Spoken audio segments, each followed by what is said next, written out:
couleur rime avec humeur. C'est ce que nous enseigne la chromothérapie, qui est la thérapie par la couleur.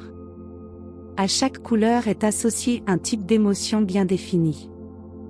Nous utilisons tous les jours des expressions qui rendent compte du lien entre une couleur et une émotion, comme par exemple, rire jaune, broyer du noir, voir rouge, être vert de rage, et voir la vie en rose. Chaque couleur a son champ d'action à l'intérieur de notre palette émotionnelle. Tel un peintre, nous choisissons plus ou moins consciemment les couleurs qui nous correspondent psychologiquement à la fois dans notre lieu de vie, mais également au quotidien dans le choix des vêtements que nous portons. Nous avons tous des habits, des couleurs que nous aimons porter tout simplement, parce que nous nous sentons bien, nous nous sentons mieux vêtus ainsi. Si vous vous mettez à l'écoute de vous-même le matin avant de vous habiller, vous allez naturellement sentir quelles sont les couleurs qui vous conviennent pour cette nouvelle journée. La couleur est comme une nourriture pour le corps émotionnel. Si par exemple vous vous sentez fatigué, mettez du rouge consciemment. Vous vous apercevrez que vos vêtements vont vous donner de la vitalité. Et si vous n'aimez pas particulièrement le rouge, choisissez un orangé, il vous apportera de l'énergie et un côté joyeux et spontané. Ce petit exercice quotidien est formidable pour développer l'écoute de soi. Il suffit de vous poser la question, quelle couleur ai-je besoin ou envie de porter aujourd'hui? Avec le temps, vous deviendrez de plus en plus sensible à l'influence de la couleur.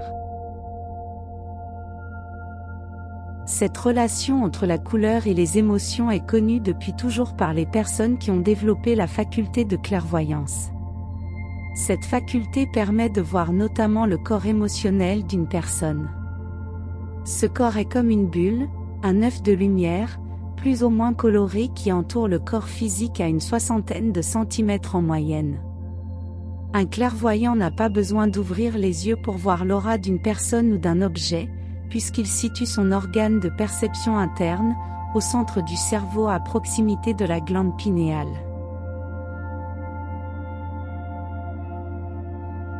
L'écrivain Edgar Cayce fut l'un des clairvoyants les plus connus au siècle dernier. Il nous a laissé de nombreux témoignages dans ses ouvrages. Dans l'un d'eux, il raconte qu'il est né avec cette faculté, et qu'il a mis longtemps avant de s'apercevoir que tout le monde n'avait pas la même vision des choses. Il décida alors d'étudier de manière plus approfondie les relations entre les couleurs de l'aura d'une personne, sa psychologie, et son contexte émotionnel du moment. Il ajoutait également que tout être humain voit les auras inconsciemment. Cela se manifeste par exemple quand nous disons avec sincérité à quelqu'un « C'est joli ce que tu portes ». Elle te va bien cette couleur, etc. Nous évaluons ainsi l'harmonie des couleurs entre celle de l'aura et celle de la tenue vestimentaire. Les couleurs sont indissociables de l'aura. Le mécanisme d'action de l'énergie des couleurs passe principalement par le corps émotionnel et non pas par la perception visuelle. Lorsque l'on travaille avec la couleur, il n'est pas nécessaire de la voir extérieurement.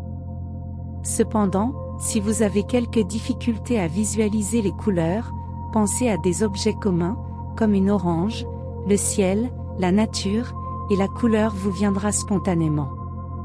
Je détaille dans les vidéos qui suivent, pour chaque couleur, les propriétés énergétiques, les mots-clés de l'énergie qu'elle véhicule, leurs actions principales sur le corps et la psyché, et aussi, quelques éléments d'interprétation des couleurs dans l'aura.